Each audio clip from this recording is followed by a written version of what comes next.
Welcome back into another episode of Mindset Monday with me, Matt, where I show you how I became a better guy through sobriety and recovery and repaired my marriage after a decade of addiction.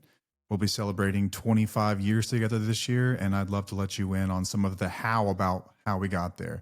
These episodes are usually catered toward guys. We do a lot of content for spouses and partners, very little for guys, and I get emails all the time. And guys work a bit differently than girls do, I think, when it comes to learning and how to go about change. Just sitting there and listening to concepts doesn't necessarily help guys. In my experience, they need to be told how, almost like step by step. And so that's what I'm going to do. I'm going to break down some concepts that I hope are going to be helpful to your life and you can apply them. And I hope you see some success with this stuff.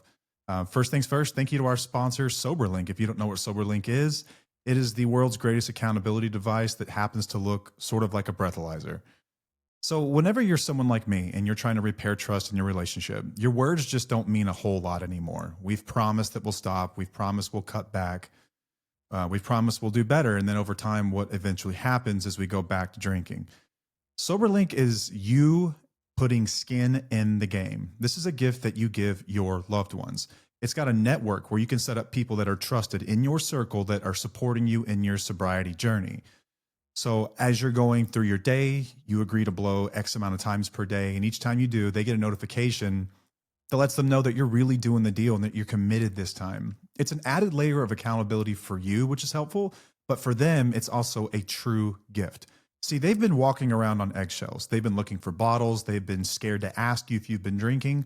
And now that conversation is off the table. They're going to get validation one way or the other. Hopefully the way that you get this is that they really see that you are rebuilding it and they're going to learn how to trust you again. Remember, trust is lost in buckets and it's rebuilt in droplets, one test at a time, over time. Or if you're not doing what you're supposed to be doing, that's going to show them that they need to make some really hard choices in their own life. Also, if you're at the point where you're just making sure that your kids are going to go somewhere safe because this relationship is beyond repair, Soberlink is there for you in those moments. It is court admissible in all 50 states and in Canada and is trusted by over 200,000 clients. It is the gold standard in court. They've been extremely generous, offering our listeners 50% off a device. All you have to do is go to soberlink.com/wheels. Again, that's soberlink.com/wheels. Enter your email address where you will receive a coupon voucher. Thank you to Soberlink. Support the companies that support our show. And I hope that you can get some good use out of this product. So being sober is great. A product like Soberlink is great in helping you get sober. But the best apology of all time is changed behavior. You can be 100% sober and still be impossible to live with. Sobriety is just removing the substance from your life, but it doesn't automatically make you trustworthy or steady or safe. And emotional maturity is what your wife or your kids or your friends are really looking for. That's what we're after. So if you don't change the way you think or the way you react or the way you handle conflict, you're just the old you without that bottle or those pills or whatever it is that you're using to cope, whatever habit you might have. And that's why we've always said that we encourage people to focus on behaviors, not just the substance. Sobriety is just the starting line.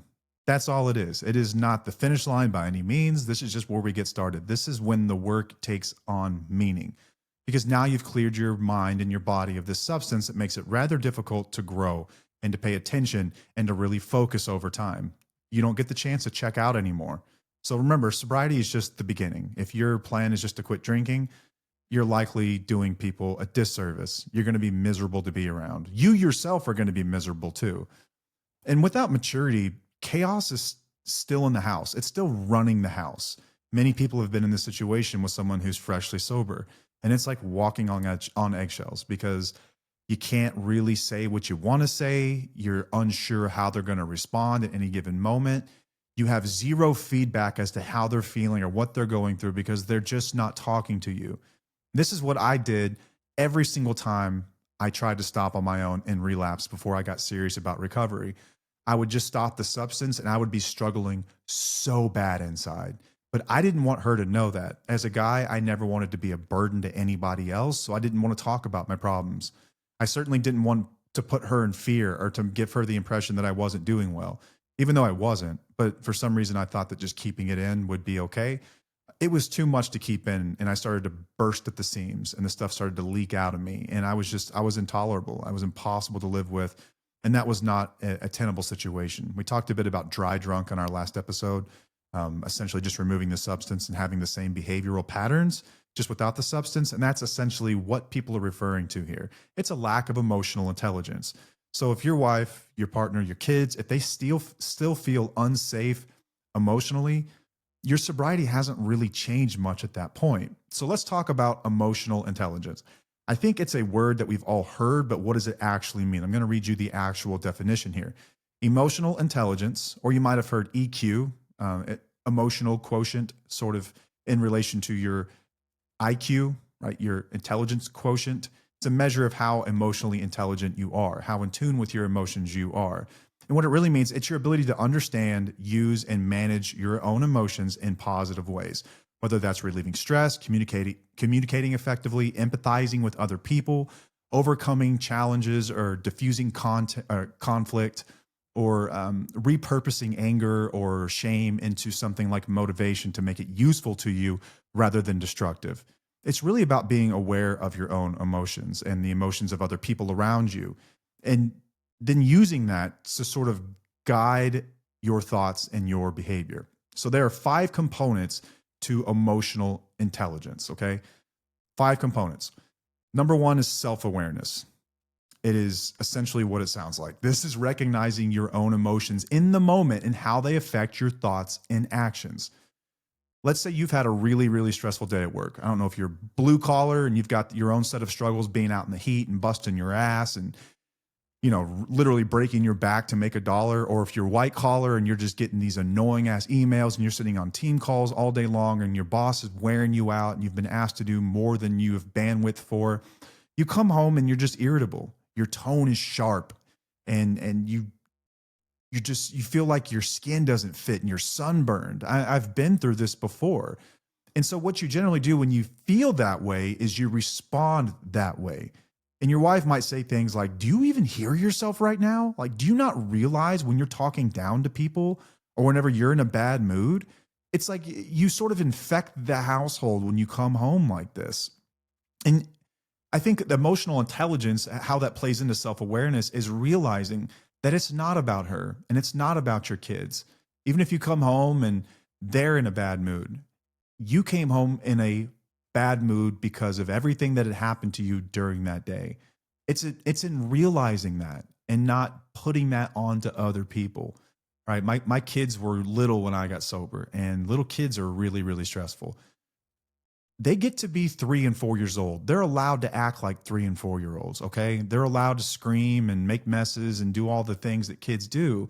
It's up to me to respond accordingly. It's up to me to respond like an adult. And when I didn't have the self-awareness to even know why I was upset about something or where an emotion was coming from, I was impossible to live with. I ask myself a really simple question now.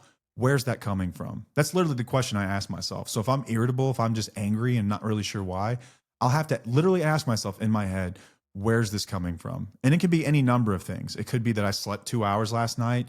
It could be that I didn't feel like I did a good enough job at work and I've got some shame around that. It could be that I have financial fears about how we're going to make bills come due, any number of things. But it's just in recognizing those things and saying, okay, future me will know how to handle those problems. In the moment right now, I need to be self-aware enough to know that this stuff is bothering me and I don't need to take it out on other people. It's as simple as that. It's as simple as that. You realize that it's not about other people. It's about your own stress levels. It's about what's going on inside of you. The second component is self-regulations. This is managing your emotions and impulses and adapting to change. Let's say your wife says something like, something mine might have said, is that everything sets you off. Like you've got the shortest fuse of all time. You cannot control your temper. Every conversation's always got to be some big blow up with you. And instead of firing back, you take 3 breaths and you ask clarifying questions. You're frustrated about finances, or you you have, like I said, something that has come up at work and you feel like you're not doing what you need to do to please your bosses or your customers or whatever it might be, and you're just feeling like you're not enough, you can actually schedule a calm talk here. You can take time to set aside and regulate yourself before you have conversations when you get home or anything comes up. You can be driving down the road. If your wife is anything like mine, dude, she's the worst backseat driver of all time. She gets snarky with me if I miss an exit or I'm not paying attention or she thinks I'm following too closely, anything like that. And she'll snap because she's in fear in those moments or she's stressed or anxious or whatever it might be. And my first instinct is to snap back. Now I have the ability to self-regulate and tell myself she's acting this way because she's anxious. Now, why could she be anxious? And then I'm creating empathy, which we'll get to in a moment, but it helps me regulate. I've always had a sharp temper. When I was a little kid, I was like this. My nickname was Mad Matt growing up. I was just one of those kids that highly emotional, I guess you could say. And I would just snap easily about any number of things. Dude, like if my shirt wouldn't fit right, I've literally torn shirts off my body. Like I'm just kind of a nutcase in those ways. I don't do those things anymore because I'm able to stop myself before I get to that point. And it's not going to be perfect in the beginning. Sometimes you just have to take a moment to regulate. Sometimes you have to schedule conversations to take place later until you can regulate. In the beginning, I did a lot of things like that. I would have to take breaks from heated situations or conversations that just felt too big for me. Next one, social skills. Just what it sounds like. Building positive relationships, communicating well, and resolving conflict. Any good relationship is built off of trust. It's built off of understanding, and it's built off of empathy, that you understand the other person and they understand you. That's where safety is created. Social skills in general are, I think, no different. If your wife says anything like, you shut down every time I try to talk to you, that's stonewalling, which we'll get into here in a little while. What that really is you not wanting to have a conversation at all. You don't want to open up. You don't want to let anyone in. And if it's the vice versa, if it's her feeling this way, you don't want to let her in because you fear any number of things, which we will get into as more of these episodes go on. But you might have been told it's like you're like talking to a wall. Realize that she's right in those moments, and it's not an attack on you at all. That's how she's feeling. And you've been avoiding hard conversations. I think that that's a fair way to put it, wouldn't you? And so you initiate one to clear up a misunderstanding instead of letting resentment build. You can initiate those kinds of conversations. You can also remember to express appreciation regularly, which we will get into here in a bit, because I know where your mind's already going, believe me. Not just whenever she's upset. Are you open to doing something like this? Next one, empathy, understanding and sharing the feelings of others. This is a big one. I know a lot of guys, especially in addiction, lack this ability. This is why you've probably been called a narcissist and never even knew what the hell that meant. It is a lack of empathy, in short. It is understanding and sharing, not just cognitively understanding, but sharing in the feelings of others. If your wife's ever short with you and she says, you don't even try to understand me, or it's always about how you feel, never about me, instead of getting defensive, think about how her day might have gone and validate her frustration before offering your own perspective about anything or making it about you. Empathy is a huge part of this. And then motivation. This is using emotions to fuel personal growth and goals instead of shutting down and feeling shame or guilt. And then you spiral. I know how the shame spiral works. It generally starts with not having a guilt filter for your emotions. Everything's just always shame and you're terrible. Man, these are the 5 components, and each of these we will learn today are going to be crucial in your growth journey. When people say, I just want them to get sober, they're really choosing the wrong language. What they should be asking is that I just want them to develop emotional intelligence and those 5 components. So these are the hallmarks of emotional immaturity. So if we talked about what emotional maturity is and emotional intelligence is, then these are the hallmarks of emotional immaturity. Defensiveness, blame shifting, emotionally dumping, entitlement, impulse control problems, and avoidance. If your wife is a TikTok user, or if she listens to our show or Instagram user, you might have heard some terms, and I'm going to bring you in on what these things mean and how they probably apply to your life. Have you ever heard the term weaponized incompetence? And your eyes just kind of glaze over, like, what in the hell could that mean? It's when you're asked to do something and you weaponize your incompetence or illusion of incompetence so that you don't have to perform the task. Let's say laundry, right? She asked you to help with laundry and you go over there and you fumble around and you play dumb and you act like you don't really know how to do it, or you do it really half-assed and you say, I'm just not good at this. You just do it better. You do it. Or I just don't know how to make dinner like you do. Even though you really could try, you could put forth some effort, it really is sincerely a lack of effort to want to even start. And you're weaponizing your incompetence, and you're not actually incompetent. You are fully competent to do any number of these things. You just don't feel like it and you don't want to. This is something you've probably heard before, just my guess. Gaslighting, right? Gaslighting. Gaslighting is giving someone else the illusion that their reality is incorrect.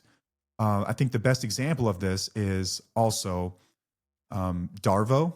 If you've ever heard the term Darvo, deflect. Hang on. Oh my God, I just went blank. Deflect, attack, reverse, victim, and offender. So you're deflecting whatever thing she's thrown at you. You're attacking back and you're reversing the order of victim and offender. You are making yourself the victim. It's almost like saying, whatever she brings up an issue, a valid issue, you would say there is no issue. That would be your first thing. Or I never said that. Or when did that happen? Or then you might just give them a little breadcrumb and say, well, to the extent that there might be a problem, you're actually the problem. It's never giving them the time of day to acknowledge the problems is actually valid. You might say something like, that's not what I said. You're remembering it wrong. Or I never did that. I don't remember it that way. You're too sensitive. That's not how it happened. Things like this. It's just a form of invalidating someone else's emotions. But if you do it enough and you do this with enough vigor, what you're going to do is you're going to distort someone else's reality. This is the damage of not taking accountability over time and lying over time, is that you truly do distort the way that someone else sees the world and they stop trusting themselves. This is extremely damaging in relationships. Deflection, we talked about that when it came to Darvo. If they bring up something that you're doing or not doing, you'll say something like, well, you've been moody all week. You've been a pain in the ass. You've been mean to the kids. You never clean your car. Every time I come home, the dishes aren't done. Whatever it might be, you're deflecting. Like, she brought up a valid point, and instead of sitting there and discussing it, you deflected. You're playing the whataboutism game. It's like, yeah, but what about your phone use? You're always on TikTok. You're always doing this or that, or chatting with your friends, or talking to your mom. It's what about the time that you did this? Like, let's just talk about the problem at hand first, one at a time, please. This isn't a political debate. This is your wife. We're not trying to figure out who can win the argument. Remember, a battle won is a battle lost when it comes to a marriage. Projection. Whenever you've been distant, let's say, you would say something like, oh, well, you're not even trying to connect with me, right? You're projecting something else onto them. This is a really common one when it comes to infidelity, or even like softer versions of affairs, like emotional cheating or things like that. Like, if you're flirting at work or you've been unfaithful, generally someone who's done those things is going to accuse someone else of it.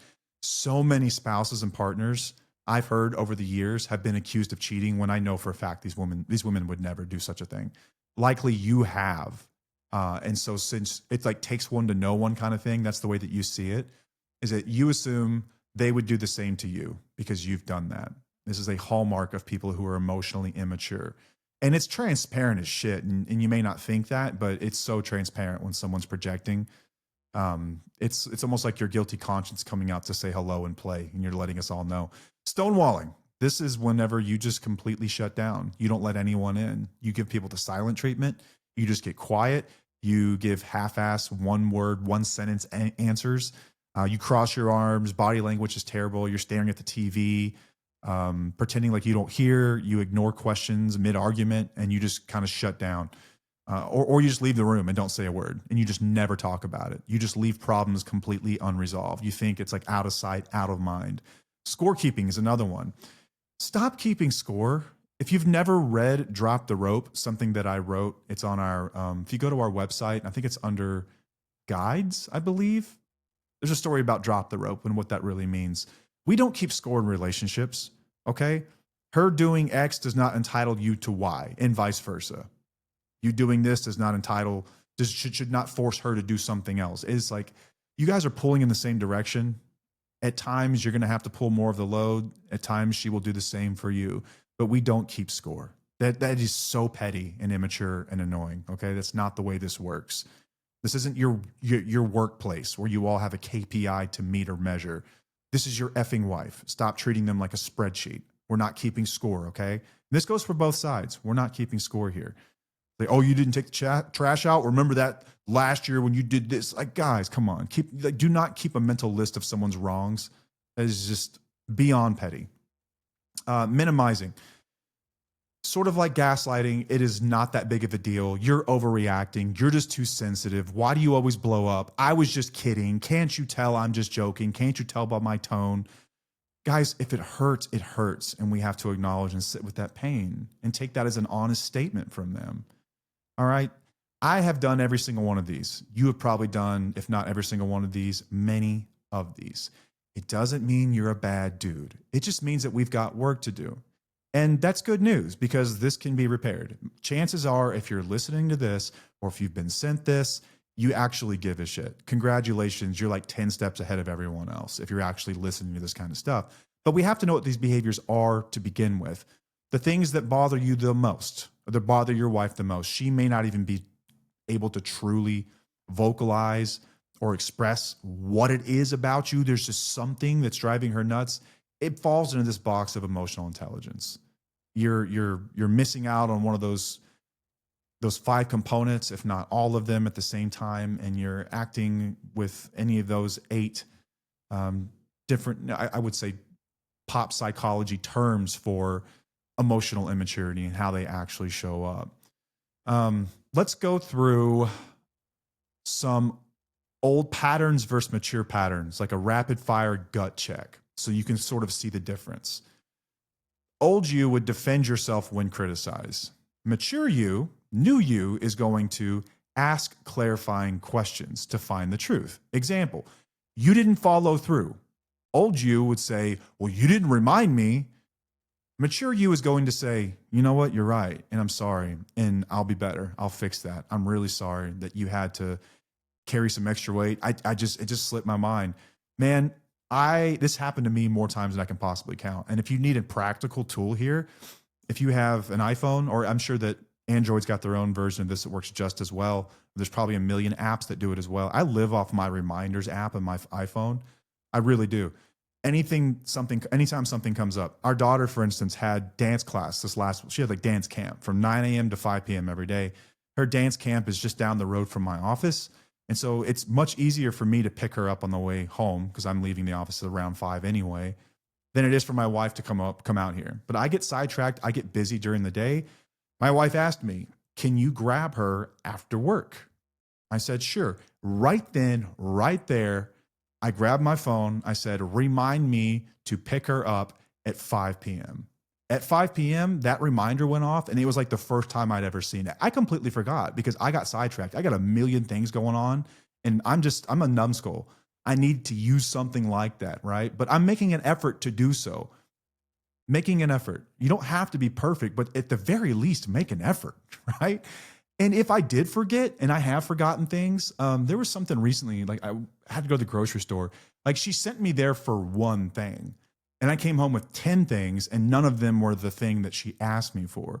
And she was disappointed. She's like, oh, I really needed that for this recipe, and I got to figure something out. And in that moment, I'm not like, well, you didn't remind me. You didn't send me the list. Dude, I'm a grown ass man. Okay.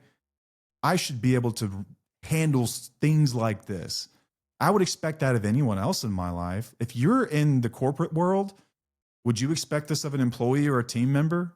Isn't it annoying when they don't? It's not that much different in your marriage. Okay. And it just takes a little bit of civility and a little bit of empathy to understand how that feels in those moments. You don't get mad at them. You don't blame them for not reminding you or making your life easier. You acknowledge it. You're right. I'm sorry. I'll fix it. I'm leaving right now. I'll be right back. And that's all you have to say. We don't discuss anything that they've done or didn't do. We just take ownership for our part in it and we roll forward. Another example here. This was a common one for me in early sobriety. You seem really distracted. Yeah. And old me would have said, why are you picking at me? Like, Jesus Christ, I'm doing everything I can right now. I don't need to hear you. Like, it's bad enough. I got all this other stuff going on at work and with recovery and meetings. And the last thing I need is you wear. No, we don't do that. You say, I have been. You're right. And then you tell them why. And you let them know what's going on inside that thick head of yours. This is about opening up and being vulnerable. I know it's tough for a lot of guys, but this is what creates understanding in a relationship. If you want patience, if you want understanding, you've got to give them a reason to even offer it. And it could come from you just being vulnerable and open about something. You saying, you're right, I'm stressed and I'm scared. And I think about the fear of relapse and losing you all the time and like losing my kids. And I don't want that to happen. And that's weighing on me. And then we're broke because of all the money I spent in addiction. And we've got all these bills piling up. And it's just a lot right now. In those moments, you might just break down and just need a hug. You might just need to let it out, man. Perfectly fine, perfectly valid. No one is coming at you for that.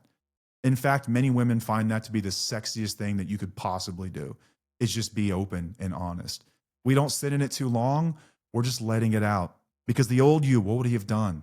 He'd have gotten defensive about it. We don't defend ourselves when we're being criticized or even perceive that we're being criticized. We just open up. Just let that shit out. It's okay. You're human and you're allowed to have emotions like everyone else. You're allowed to have problems. The whole point of being in a relationship is to have someone to share that stuff with and someone to motivate you and empower you and help you carry through. That's the point. That's the whole point here, guys. Don't forget that. Let's talk about make decisions on emotions rather than rationally thinking about something. This is the old, you've heard me talk about this probably, reacting rather than responding. There is a difference. Reacting is just, it's your first thought. And what recovery has taught me more than anything is how not to be a slave to my first thought. In recovery, my favorite thing has been getting to experience my emotions from the beginning all the way to the end uninterrupted.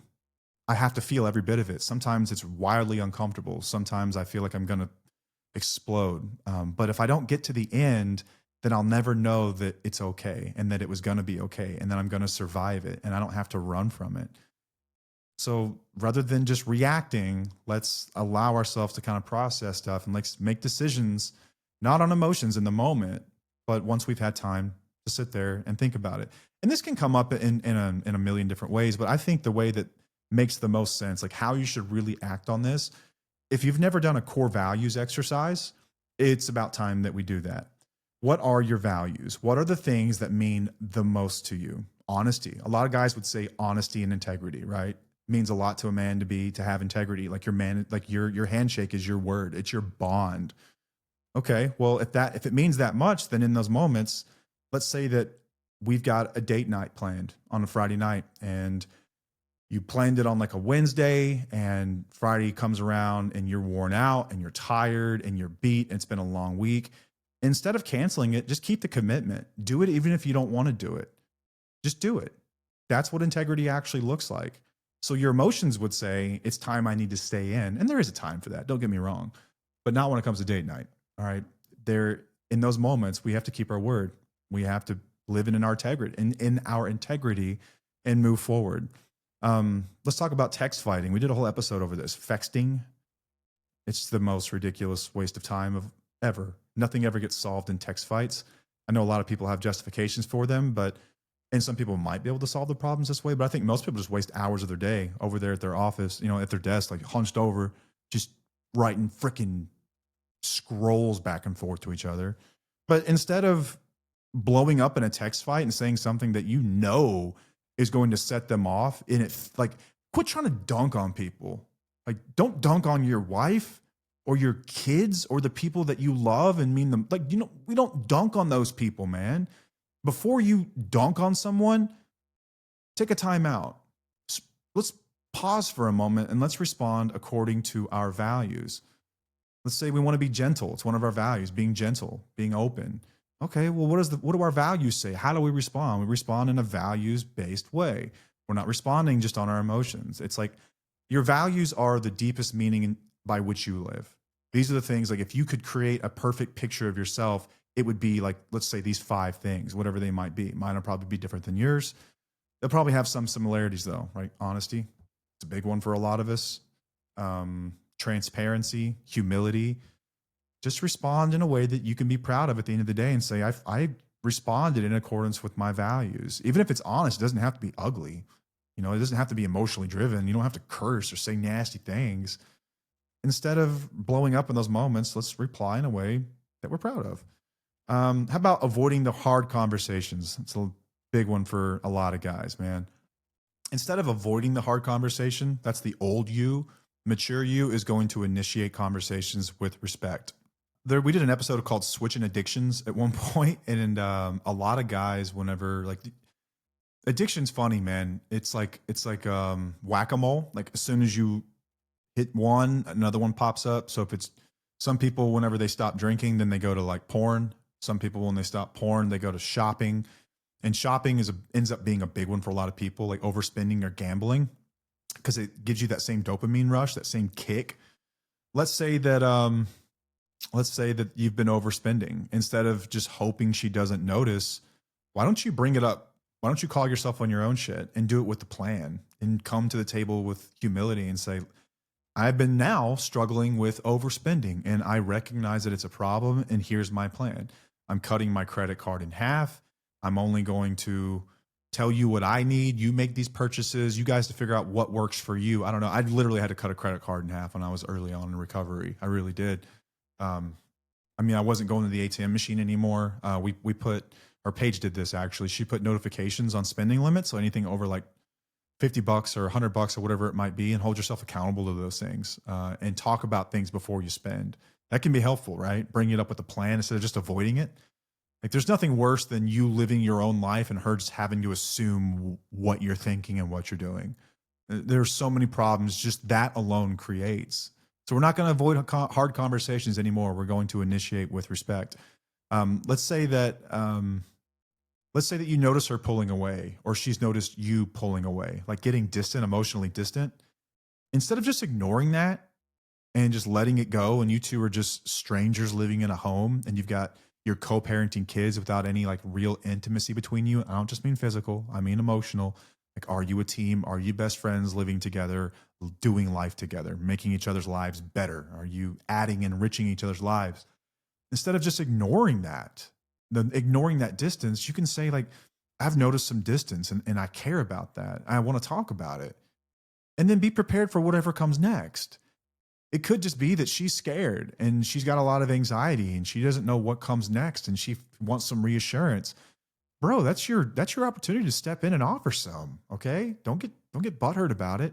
Don't get all pissy about it, or vice versa. If you've pulled away and you're just really worked up about all the stresses that you have any given day, let's say that you're the sole provider, the breadwinner for the home, and there's a lot of stress that comes with that, and you're scared and you're worried and you're early in recovery, and like let's say you work in sales and you can't take people out anymore because you're scared to be in bars and you're just struggling, dude. You're on the struggle bus.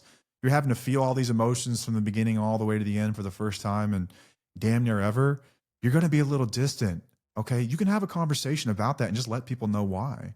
We're not running from this shit anymore. We're not stonewalling anybody. All right, let's get another one. Expecting people to get over it quickly. Time passed is not an apology. We'll say that again. Time passed is not an apology. Just because we haven't discussed it since our last fight does not make it all okay. It's just unresolved. And emotions buried alive never die. They will come back to haunt you in some way, shape, or form. So don't expect her to just get over it quickly. Move on. Let's move on. I know that a lot of us guys, we kind of operate that way. I've got a really good friend. We've been friends since we were like 7 or 8 years old. We were playing hockey in high school, and in the parking lot, we were playing around, like play fighting. And I accidentally tagged him in the chin, like kind of hard. And I was like, oh, I'm sorry. And he was pissed. He was seeing red. And dude, I took off. I was like, I'm sorry, man. I'm sorry. He chased me down and he kicked the back of my skate and I fell. This is roller hockey. And he just started tagging me over and over and over and over. And I was like, dude, I'm sorry. And then I got pissed. And so we were just swinging at each other. And he peeled out of the parking lot and took off. And I was pissed for like an hour. And then I think I saw him later that same night somewhere, and we just hugged it out, man. And we're the greatest friends ever. Dude, women just don't work this way. Acknowledge that. They're not just going to get over shit quickly. All right. And it's not a character flaw of theirs that they don't. People process things differently. Not everyone's going to be able to get in a fist fight and be cool an hour later. My daughter talks about this with me all the time. She's like, why are guys so complicated? I'm like, what do you mean? She's like, it just doesn't make sense. Like, you guys just get over this stuff. Like, she didn't believe that we would just drop stuff. I'm like, yeah, for sure. We do. Like, we're dumb like that. It's great, man. She's jealous. She's jealous because that seems easier. And in some ways it is, but your partner doesn't have to be the same way. In fact, I think the greatest thing in the world is having someone who's got a different perspective because it just teaches us a little more about it. When we come into their life and we're allowed to share in that and understand it, because all it's going to do is better you, right? We want to be well-rounded here. We don't just want to be singular in that sense. So instead of insisting that she gets over something quickly, give her space and time, discuss it, stay consistent with whatever repair looked like in that situation. So instead of saying like, holy shit, it's been a week. Are we seriously going to sit here and be pissed about this and throw a fit and pout? Like, you know how bad that would hurt them when they've been waiting for you to come meet them with their pain? Just let them know, like, I know this is fresh and I'll keep showing up. Or if you haven't even addressed it, talk about it. How'd that make you feel? And be ready for whatever comes back. And remember, we're not defending. That was like number 1 or 2. We're just allowing them to talk, man. Let's see here. Sulking. Oh, that's a good one. When it comes to intimacy, right? Instead of sulking and when someone's not affectionate, we're going to stay patient without pushing. Like, I think the first thing that a lot of men want in early recovery is the return of some vibrant sex life. Bro, it does not work that way. It doesn't work that way. And I know that you think that's what you need, but if you're really honest about it, what are you actually seeking in that? When do people normally have sex? Either when they're super connected or when they're making up. So you've connected sex with we are good. But if you're not good, it would then stand to reason there is no sex. So if you've been an addict for the last 10 years and you're fresh out of treatment and you've got a lot of repair, don't expect there to just be this safety. For women, sex means totally different things than it does for you. It's not just a release of sorts, okay? It's not to say that they don't enjoy sex, but it just means something totally different. They need to feel safe. They need to feel connected. They need to feel emotionally heard. They need to feel like you're on their side and you understand them and you empathize with them. And you're not doing those things, don't expect to have some vibrant sex life. So instead of sulking and acting like a little bitch about it, be patient and stay consistent. This will rebuild when the trust is rebuilt. It's not a punishment, dude. Like, she really is icked by you that much. She doesn't want to get in bed with you. That's how bad this has gotten. It's that serious. How about this? And we'll get into this in just a moment because I know where your brain's going to go when I say this. Old you, the immature you, needed recognition, constant recognition to keep going. New you, the mature you, needs to keep going even when it's noticed, even when it's not noticed. You don't just need recognition to keep going. You don't need people to constantly tell you, good job, good job, good job, good job, every time you do something right, all right? We're adults. You don't have to babysit you that hard, which doesn't mean that, hey, thank you doesn't feel good every once in a while, but you shouldn't need constant reassurance to keep going. This has got to be an internal drive where you're going to do the right thing, whether or not anyone notices. So if you clean the kitchen once and then you're going to sit there and pout and bitch and moan that there's no thanks or there's some griping that you didn't do it right, like, consider the fact that, like, you're an adult, you live here too. This is your kitchen as well. And yeah, dude, we don't put giant pots in the dishwasher. What are you, 12? Like, come on now, right? Be willing to hear this kind of stuff. Like, sobriety is tough because it really is growing up. Like, I had to grow up much faster at a much later stage in life, and it made it really, really tough. It made it tough, man. Let's say that you quit going to meetings or something like that because no one notices. Right? New you, we're going to keep going because this is just what we do now. This is who we are now. Let's just do the right thing. Let's do the right thing because it's right. And I know what you're going to ask now. Yeah, but what about her? She's got her own shit. She does this, and she talks to me like shit, and she's demeaning, and she's defensive, and she's immature, and she's petty. Dude, she's not perfect either. And no one's ever going to say that she's perfect, okay? When I went off the rails, my wife was the most regulated person I had known. That's actually what drew me to her, is that she saw the world in a way that I didn't. And she was regulated and she was down to earth and she was very positive and she had a great perspective on things. And she was like the sunshine of my life. When I would go to these dark places, I always had her there. She was great, man. And then I put her in survival mode. She became someone she wasn't because she was barely hanging on. I'm not saying this excuses her hurtful behavior or her hurtful words, but it does explain it. The way I've always seen this is that it's 90-10. There's a 90-10 rule. You are not 100% responsible for all the problems in your relationship, but assume you're responsible for at least 90% of them. If you're anything like me, if you're anything close to me, if you've been in addiction for a very long period of time, if you've destroyed the trust that's in that relationship, if you've gone a step further and there's some kind of physical abuse, if you've gotten into affairs and you've experienced infidelity as a couple, you're responsible for 99% of it. Okay. How would you react and what kind of person would you be on the receiving end of all that stuff? Can we expect you to show up smiling and just so happy? Oh, thank you for coming here and pleasing me with your presence. No. I know she's got stuff. I knew that Paige had stuff. When I first got sober, it wasn't exactly easy because she was used to responding in the way that she had been for the last decade to my shit. And I acknowledge that fully. And again, it doesn't excuse the harmful words necessarily, but it explains them. I know where they're coming from and I'm responsible. So if I caused it, I'm going to be the one that leads the repair. I see a lot of guys that get real big and want to beat their chest like men are leaders. Okay, well then fucking act like one right now. This is when we're talking about it. Your job is to lead the repair. Your job is to eat a little bit of shit along the way. Your job is to allow them to heal on their terms and on their time and understand that you have earned the distrust in that relationship and to some degree, the disrespect. All right. You can take a few jabs. You've got a strong chin. You can handle it. We're not going to sit here and keep score about who's doing what. When I got sober and I was repairing my marriage, she was dysregulated. She was coming at me. She was acting really immature about a lot of stuff. And she wasn't terrible about it. She's not as bad as a lot. Like Paige is still really, really good compared to most, I would say. But I'm just speaking in generalities here. If you're trying to repair and there's a lot of immaturity there, understand that that's coming from a place of familiar pattern. And that's where they've had to live in that survival mode. Over time, when I started to fix my side of the street, when I cleaned it up, all that was left was her stuff at that point. And I guess I was there to guide her and help her through it. Like I didn't call her out. I didn't get defensive about stuff. I created safety and then I allowed her to work on her own patterns.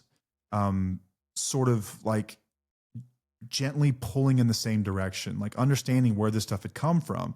But I get so tired of hearing everyone saying, well, the wife doesn't have to change. Well, never said that. Like, don't hear what I didn't say. Everyone has to change. Like we're never finished products. Nobody ever is. But the fact of the matter is that most of the time I find that men are responsible, especially whenever we're talking about addiction. You've created patterns in a way that someone had to behave in order to survive. Okay. It's going to take a while to unwind that shit. So while it may annoy you, you're still responsible for it. They're going to be responsible for fixing it. And that's what sucks. You're not going to be able to do it for them, but you can create the environment that makes it possible. Emotional safety is created by you taking the lead on this stuff. You're going to start being honest. You're going to start regulating. You're going to stop stonewalling. You're going to start being gentle. You're going to start responding rather than reacting. And you're going to do all this stuff and you're going to lead. You're going to be the example. Okay. And then when she has those moments, you're just going to be there for her. I remember Paige flipping out and I understand fully why, but I was like, holy shit, I'm not responsible this time. She's just having a hard time. And then I can talk to her about it. What's going on, honey? I'm just overworked and I'm overwhelmed. And it's like, holy shit, she's letting me know about her problems now. Like she's coming to me and she's talking to me. Like, dude, like we're back in a relationship now. This is a two-way street now. It's not all just about me, right? Because my shit's off the table and it doesn't happen overnight. It takes time. It took quite some time. Like your wife probably has her own stuff but this is not the time to make her 10% the focus while your 90% is still on the table. Does that make sense? Like, there's so many glaring issues right now, and guys only want to focus on what the wife is doing. Well, she does this and she talks this way, and the way that her and her mom have always talked, and I hate the way their family is, and all that shit. Man, I've heard every bit of it. But eventually, when I fixed all my problems, the remaining issues were her own to fix. My role was just to help keep a safe environment where she could heal and understand that I had a big part to do with that. But also, some of the stuff she just came with. Like, everyone has got their own stuff, okay? But we're not keeping score in this relationship. I want you to take the lead. I'm challenging you to take the lead. You're responsible for 90% of it. I promise you, you're going to see benefits if you look at it this way. If you can just drop it and quit trying to keep score about what she's doing or not doing, and just do your part. Do your part and see what happens. Trust me on this. Trust me on this. So I see that all the time. Listen, if you caused it, you lead the repair. Don't make the problems that you created the focus of your arguments, and regulate yourself, create safety, and then allow her to work on her pattern. So if she's defensive, if she's guarded, if she's critical, whatever it might be, right? And hey, our entire show and like our program exists to help spouses with this. So if they're listeners, they're getting all of this, right? They know, bro. They're working on it way harder than you are probably. They're already taking stock of what their patterns are, and they're doing a better job to regulate. And if you're doing your part, if you're pulling that 90%, you guys are going to be okay. But if you just want to sit here and focus on her 10%, like, that's the problem. Like, just let it go, man. Let it go. Just let it go. It will be okay. But maturity feels really hard at first. Let's move on. Because old patterns just feel so natural. It's ingrained in you. They're familiar. You know, you've got synapses in your brain that connect your way of being. This is how you respond when X happens. And it is so hard to break that. When you do, it will feel weird. You'll feel strange. Sometimes you'll feel a little bit less than. You'll feel like you're not being your true self. I know that sounds crazy. When I started to have to like control my temper, like, I always used to say, like, I liked a temper. Like, it felt good. Like, that toxic behavior felt good in some way. And like, I was proud of it, as disgusting as that sounds. When I started to control it, I felt like I wasn't living like my true essence. And that's not true. I was being mature, and just different feels funny. It just felt really weird in the beginning. It felt natural to me to be angry, but it wasn't the most productive way. It's not the way I should be, right? Just because it's natural doesn't mean it's right necessarily. So it felt weird, but you will also feel a sense of pride that you never have, that like, holy shit, I can control this. I can control my urges. I can control my temper. I can control my responses. Now, you may not be able to control your first thought, but our goal is to not allow that to trigger a response. To trigger a reaction. Rather, we get to take a moment to pause to respond. If you get a phone, like, dude, the sound of my phone is one of the most triggering things ever. I work in logistics, and the phone rings hundreds and hundreds, if not 1,000 times a day. And the sound of that phone got on my nerves so bad, I would have to change my ringer like every few months, maybe even less than that, because it would trigger me. I had to get to the point where I would hear the noise and want to literally throw my phone. I've broken so many phones. Like, I've literally flung them over the fence, flung them in water, like, get out of them. And it's just in those moments, like, it feels right. That's not the right way to act. I got kids that are watching this shit. You know, I can't act that way. It's childish. I would have to stop myself and just allow the phone to ring. And inside, I felt like I was going to explode. And on the outside, you look okay, but on the inside, I felt like I was going to explode. And I would just hit the silent button and just like, I'll get to that later. Take a few deep breaths, allow myself to calm down. And then later that night, I'd be like, I adulted today, man. Fucking A. Like, I felt good about myself. It felt awesome. It just feels really awkward. Like, whenever you have to slow down those reactions, it just feels really strange, and that's okay. You're not going to get it right every time either. You're probably going to screw this up many times. It doesn't mean we stop trying. And let people know that you're trying. If you've got a close friend of yours, if you've got someone in your life that understands like what you're trying to do, whether that's your spouse or a mentor or a therapist or a coach or a sponsor, whoever, let someone else in your life know. Do not walk this battle alone. It should have been a whole section on that. We always want to fix it on our own because guys don't want to be a burden to other people. But in doing that, they're actually being a burden to everyone. It's kind of this paradox, right? We don't want to be a burden, which in fact makes us burdens, because we're designed for community. We're supposed to have help, and you're not weak for asking for help. I talked to another man today about his concerns with emotions with him and his family around a recent suicide with some friends that they'd had. And we're out there, just two guys, don't even know each other that well, talking about this kind of stuff. And I love having those kinds of conversations with men. Those are real conversations. We are going to lose as many men to suicide this year as we will women to breast cancer, because we don't talk, because we don't want to be a burden. But in doing that, who gets burdened? Open up, talk. It's okay. You're not less than. You're not a bitch for doing it. You're not a little pussy. Anything you ever been called, these are the bullshit lies that the toxic, masculine historics of our past have taught us. There's a time and a place to be stoic and tough, and that's needed. I think everyone needs to be able to do that sometimes, but it's not all the time. Certainly not all the time. And again, you're going to fail, but I think maturity is also owning it in those moments when you do come up short. And I would have to apologize a lot when I was starting out. I would have to tell Paige, like, I really handled that poorly and I'm sorry and I will do better. I promise you I'm working on it. You will see progress. And to her credit, man, she would always acknowledge when I did every single time. And we tell spouses and partners, like, I don't know when thank you went out of fashion or showing appreciation went out of fashion. When you see something that you appreciate, let someone know. You never know how much that can affect somebody in the most positive way. Whether that's letting them know they look great, like they're glowing, or, hey, you seem different lately and I like it. It's awesome. I really appreciate how present you've been. Thank you for holding down the fort at home while I'm doing all this other stuff. Like, I now that I'm sober, I really see the sacrifices you make for our children, for our lives. And I just want to let you know I appreciate you and I see you. Dude, that is so endearing to people, man. And that's never gone out of fashion. Like, if you're at the point where you're just, there's contempt and you're just sick of each other, like, I don't know how you come back from it, because if you don't have room for appreciation, like, what's the point? But growth, it's going to require discomfort from you, and that's okay. It's going to feel strange. And if it does feel strange, that means that you're doing it right. So let's talk about some actionable tools. We talked earlier that I think, like, a lot of guys struggle with emotional maturity and, like, therapy in general, because we're just talking about the problem endlessly, just talking about it. I know more guys than I can count who have just emailed me like, just send me a to-do list. And if I could just have someone send me a to-do list, like, I'd be set. And that's kind of a dipshit way to go about it, but I also completely understand it, because I think our brains work that way, where it's like we are more about the how rather than the why. Therapy discovers the why. Like, why am I the way I am? And some people love endlessly exploring the why. And the why is really, really important, especially long term.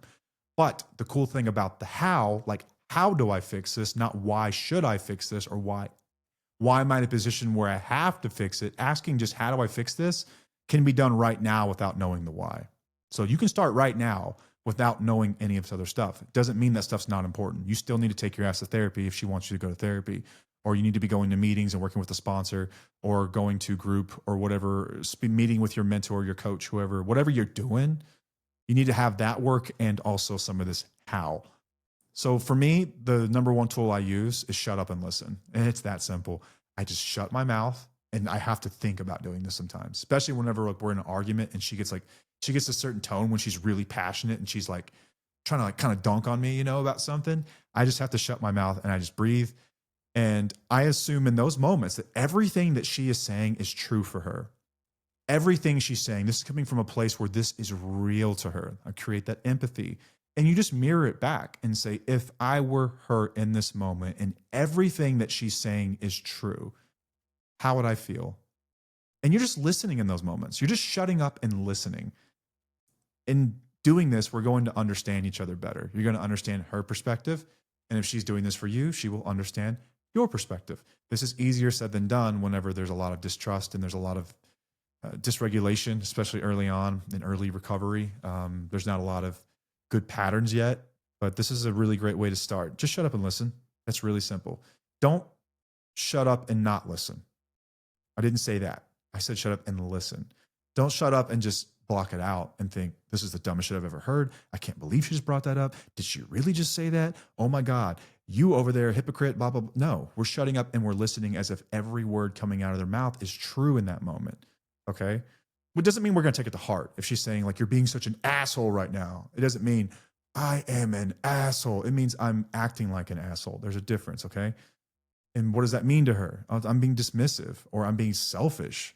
If that's true, oh shit, okay, well, she actually feels that way, man. And if she feels that way, you should give a damn. You should care enough to know and want to repair it, want to fix it. So just tool number one, shut up and listen. Tool number two, a 3-breath reset. I felt so stupid doing this. I felt like this is when my mom dragged me to therapy as a kid and they would tell me to like count to 10 when I got angry. We're going to do it, but we're just going to count to 3 because 10 can be a little awkward if you're sitting there with a group of people. 3 breaths. Just like that. Take 3 of them. All right. Inhale, exhale, inhale, exhale, inhale, exhale. The reason we're going to do this is because this actually changes your brain chemistry. Oxygen can sort of open up some new neural pathways. There's science behind it. Look into it. I am not a scientist, but I've read about it enough to know that it actually works. And I've practiced it enough to know that it actually works. It really does. There's some really cool apps out there, breathwork apps as well, that you can use if you're feeling anxious or stressed, or if you're trying to be more peaceful or calm, or trying to get to sleep. Your breath is an amazing tool that we can use. So just do some box breathing. Inhale, hold, exhale. Inhale, hold, exhale. This will do 2 things. It gives you pause before you respond in a way that you're not going to be proud of because it's not by our values. 2, it is going to physically change the way you feel. You will feel better. You will feel more clarity. You will feel lighter. You will feel buzzed in some way. Like you will feel kind of happy. Okay, wow, I feel pretty good. That's what we're trying to do. We're trying to break that cycle physically with breath. Totally natural, totally okay. Mirror and validate, sort of like shut up and listen, but this time we're going to take a step further. This is like building on shut up and listen. We're going to reflect the content and feeling and then ask if you've got that right. When she says, you're being such a dick, like you've never once taken me to a movie that I want to see. Everything's always got to be about you. In that moment, you're hearing, I'm not enough. I'm not enough. I can't do anything right. Remember, we're going to shut up and listen. And then we're going to mirror back what she's saying.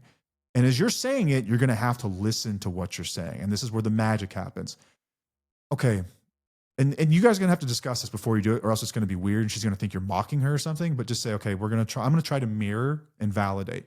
So what I'm hearing is, I never give you consideration whenever we're planning a date night, and I'm only want to go see things that I want to see. And that makes you feel like you don't matter or that you don't have a spot at the table in our relationship. Did you hear what you just said? Oh shit. And if that's true, fuck, I am an asshole. You're right. That's wrong. You're right. I've been selfish. I promise you I'm going to work on changing this.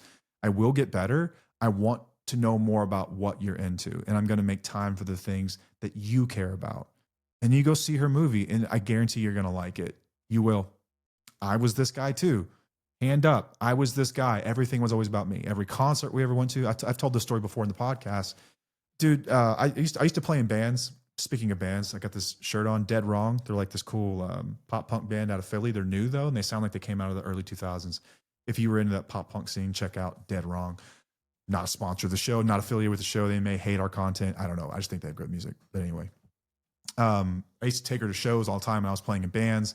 And like, she was always up for wanting to do things that I wanted to do. She was always interested in knowing more about my life. And she followed me, and she loved to know more about me. And I never reciprocated that. And that hurt her so bad. And I was completely blind to this because I was dumb, man, just lost and very, very, very selfish and self-centered. We were driving down the highway one day, and she saw a billboard for Boys to Men at this nearby casino. And she was like, oh my God, I would love to go to that. I love Boys to Men. And I just started laughing. I was like, I would never be caught effing dead at that show. Like, you're going to have to call your dad to take you to that one. And dude, she just got quiet and teared up. And like, her heart was broken in that moment. And it chokes me up thinking about it, about how she must have felt in that moment. And it dawned on me, like, holy shit, it's always been about me. It's always been about me. That was kind of one of the battles in my early recovery, was not being so effing selfish. It's like I was born selfish, and addiction just made it worse. And then getting sober didn't make it better. It was still there. I had to deal with this stuff. And so mirroring and validating is going to be really, really important. Fun, I guess, happy ending to that story was Boyz II Men came back to town a year later, and without even telling her, I got sweet tickets in a hotel, and we went up there and watched them, and it was one of the greatest shows ever. And I downloaded the Greatest Hits album and listened to it nonstop, so much that it actually ended up being on my like Apple like year in review, like top listened albums. And that was the day I learned that I'm a dick and I need to stop being selfish and take my wife's perspective and her interests a whole lot more seriously. And our relationships improved amazingly. Like she has some really awesome takes on things, and I love her perspectives. I love her. She's got way better taste in film than I do. Music, she's got some questionable taste, and that's me plus the kids that agree with that.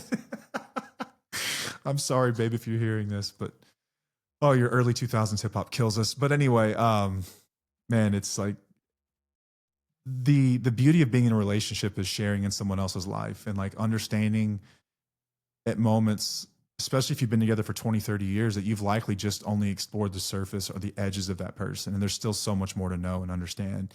You just have to be willing to see it. And so mirroring and validating it's an amazing way to start to introduce yourself to that process. The next thing we're going to do is HALT. I learned this when I was in rehab. HALT is an acronym. It stands for hungry, angry, lonely, tired. Before you flip off the handle, HALT. Ask yourself, am I hungry, angry, lonely, or tired? Those 4 things cause more problems in my day than damn near anything. Hangry. I'm just tired. I feel lonely in recovery or in life, like I'm bearing all of the world's problems by myself because I'm not opening up enough. Am I angry and irritable for no reason? Maybe I didn't work out today. Exercise is a great outlet for that, by the way. It works really well. But fix one of those things before having a deep conversation.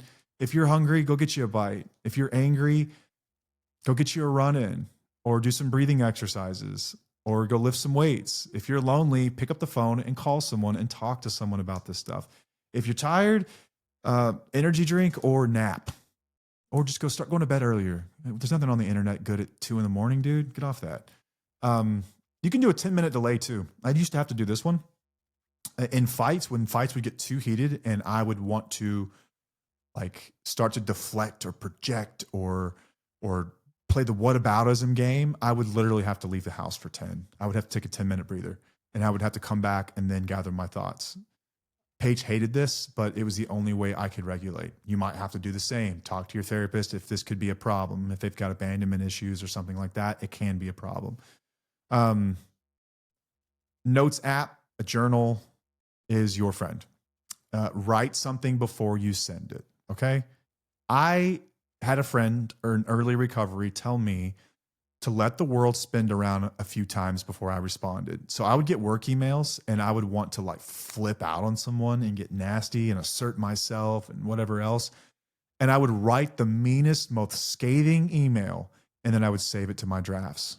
And I would literally set a timer for 3 hours or sometimes 24 hours. And I would come back to that email. And 100 times out of 100 times, I was embarrassed by what I'd written and so grateful that I never sent it.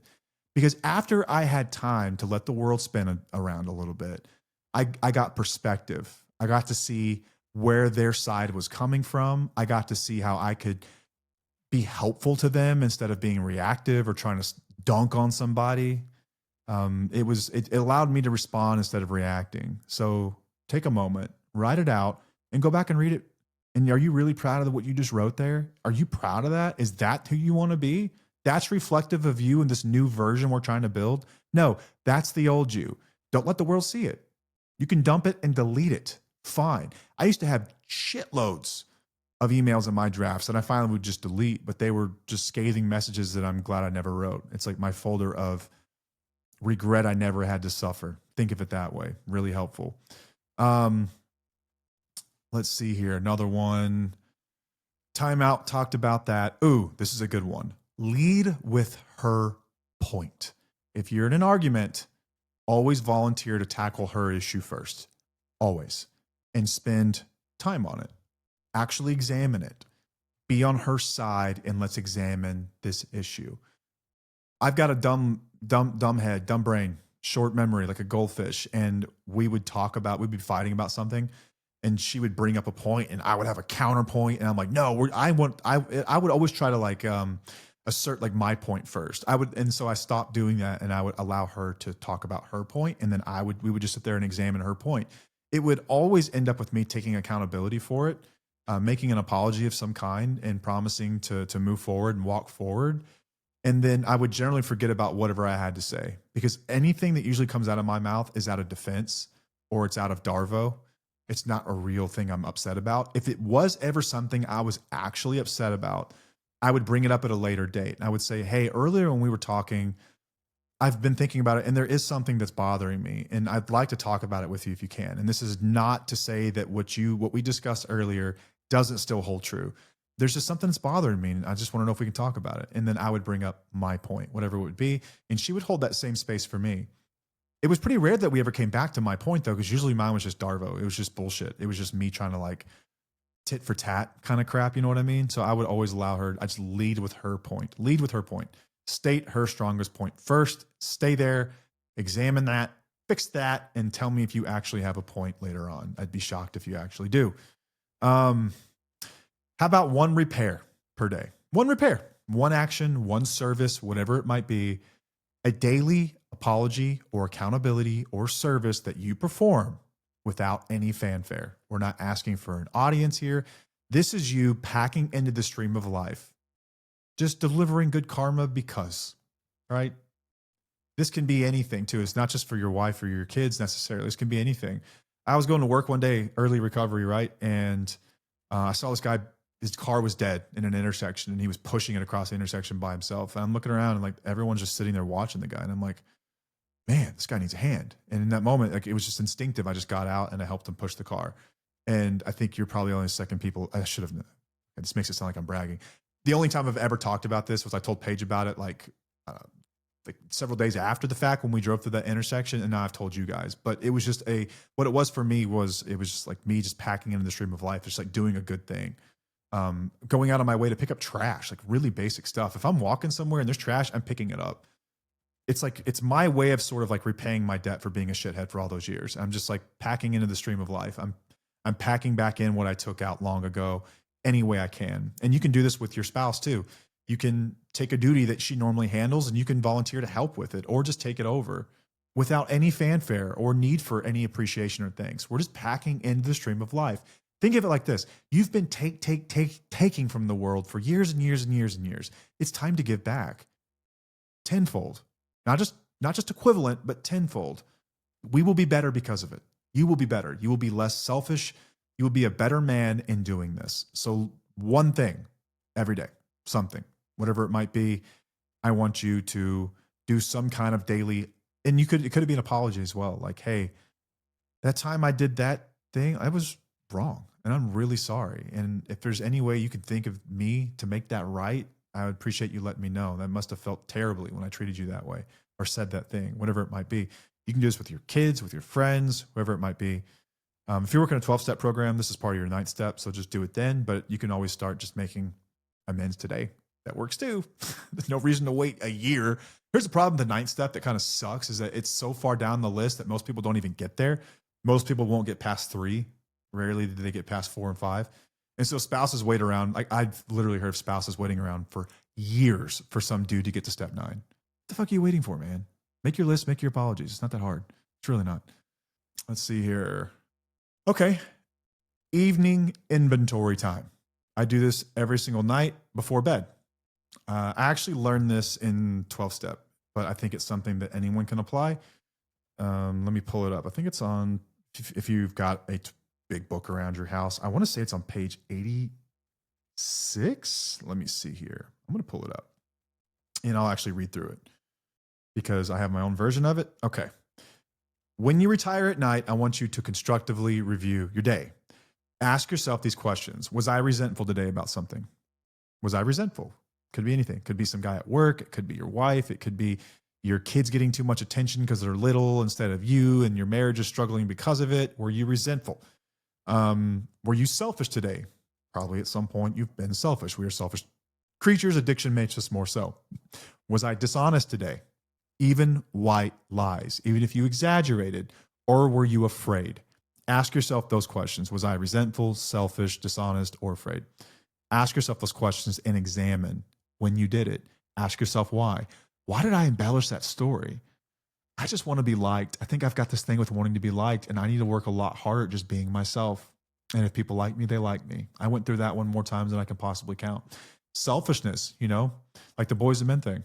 Like, was I selfish today? Fuck yeah, I was selfish. I didn't think for a second about what someone else would have wanted. It was all about me, you know? It could be when the family's picking dinner and your kids pick something they want and you just give that. It doesn't feel good to hear that. Don't be selfish, okay? Our goal is to have a perfect inventory every night. Here's the catch. You are never going to have one. I've yet to have one in nearly 13 years. I've yet to have a perfect inventory. But I do this every single night, and I constructively review the day, and I go through it, and I talk about what happened. I do this in my own head. You can actually write this out too. I used to write them out early on because I just wasn't in the habit of like memorizing this stuff. What went well, what didn't, what needs to happen next. If you're a spiritual person, you can ask God or whatever thing you pray to help give you the strength. You can call a friend and ask them to help keep you accountable to this kind of stuff. You can just tell on yourself, call yourself out before anyone else has to. But ask yourself what you can do better. It's really important. I think that's an awesome exercise that we can do every single day. So this is more of the how. These are actionable items. This is the stuff that you guys ask for all the time. I'm delivering it. I hope that you use some of this stuff. A posture reset. I've got ugly ass posture in general. But when I'm irritated, my jaw clenches and my eyes squint. I have to catch myself in doing that. It's really hard to have that kind of awareness. You should do some full body scan meditations. They're on YouTube and they're absolutely amazing. And you will learn the difference between being relaxed and at peace versus tense. And I notice when I'm at work, I'm basically always tense. When I'm in arguments, I'm always tense. And just being able to scan your body and know what calm feels like, you will respond calm as well. It's a really beautiful thing. It's amazing. So check some of those out on YouTube. I don't do this, but I think it could be helpful for some people because I know a lot of you are like type A's, but some people actually plan out conversations that they need to have. Like, let's say you're crazy busy and like you're just type A. And like, if you know that if it's not on the calendar, you're just not going to do it, set aside an hour before bed every night to talk about things. And you can even talk about the subject you're going to discuss that night. And you have to do it. You just do it, damn it. Do it until you're in the habit of doing it and it doesn't have to be on your calendar anymore. I also had this saying when I was early in recovery, and it was when in doubt, don't. What that meant to me was like my thinking was so backwards that literally doing the opposite of what I thought I should do was the right thing. Just do the opposite. Do the opposite. Do the opposite of what you feel like you should do, because that's generally the right thing, in my experience anyway. So if I felt like flipping someone off in traffic, I just let them in. And to this day, 12 years later, I have not been cut off one time since I got sober. So I just let people in, man. I just do the opposite of what I think I should do. Just do the opposite. If you want to flip out on someone for getting your order wrong or something like that, just do the opposite. Just be calm. It's okay. Not a big deal. I'll eat the Salisbury steak. Doesn't effing matter. Just do the opposite. Some people have like a talking pillow that works for some couples, or like a 2-minute timer. I hate the timer. The timer is like, you feel like you got the rush. And I don't know, but the talking pillow, like we're only going to focus on my point while I have the pillow till we solve the problem. This can actually be really helpful if you're just at that point where you cannot listen to one another. When you have the pillow, STFU, remember, shut up and listen. These are some things that you can use, and I hope you do. I hope that you use some of these things. I hope they're actionable for you. But like sobriety without emotional maturity is like putting fresh paint on a rotting house. It's like getting the roof fixed after a hailstorm and then never paying attention to all the water that leaked down the studs, and this thing is just rotting from the inside out. So this week, I want you to catch yourself in one moment where you'd normally react and use one of these tools instead. Don't tell her you're working on it. Show her. That's real recovery. And over time, you start to become aware of these things. You start to work toward these things, and you've got actual action items. You will develop emotional intelligence and you will be a better man. I promise you that. This is exactly what I did over time. And I hope that's helpful. I hope that in doing these things, at least one person, my goal is that this changes one person's trajectory. And if I have to make 100 shitty episodes to change one person's life, it will have been worth it. So I hope this has been helpful. Until next week, I'm Matt, and I'll see you.